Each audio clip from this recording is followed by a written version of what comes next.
చేసుకొని ఇల్లు కట్టుకొని నారు నాటుకొని ప్రాణం కొరకే బ్రతికావు. వ్యాపారం చేసుకొని లాభాన్ని కమ్ముకొని కట్నం తీసుకొని ప్రాణం కొరకే బ్రతికావు. నీ ప్రాణం నీకు కాదు అని, నీ ప్రాణం తన కోసమని, తన నిమిత్తం నీ ప్రాణమని ఇవ్వాలి సువార్తకని తన ప్రాణం దక్కించుకున్నాననుకున్నది. దేవుని మాటే ఆమె వినుకున్నది.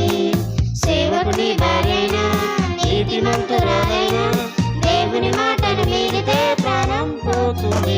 ఇలాలో నీతిమంతునికి సతి అయినది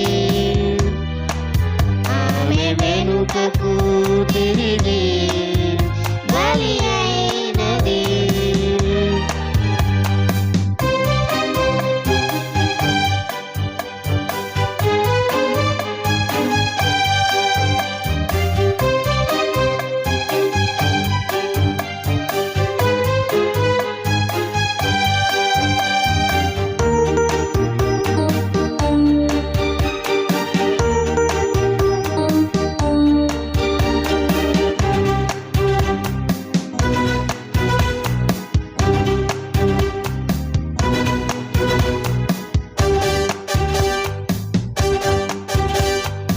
అయ్యను వలె ఉండవద్దని, ఎవరి ప్రాణం తనలాగే తీయవద్దని, ప్రాణం తీసే అధికారం నీకు లేదని, ప్రాణమిస్తేనే పరలోకం దక్కుతుందని, నీ ప్రాణం తీసే హక్కు లేదు అని, నీ ప్రాణం నీవు తీయకూడదని, ప్రాణం ఇచ్చింది నీకు దేవుడని, ప్రాణం ఇవ్వాలి తన కోసమని, ప్రభువు నందే మృతి పొందాలని రాసేశాడు.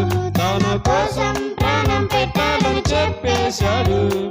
సేవకుని భార్యైనా దేవుని నమ్మిన వారైనా దేహం దేవునికి ఇవ్వనంటే ప్రాణం పోతుంది.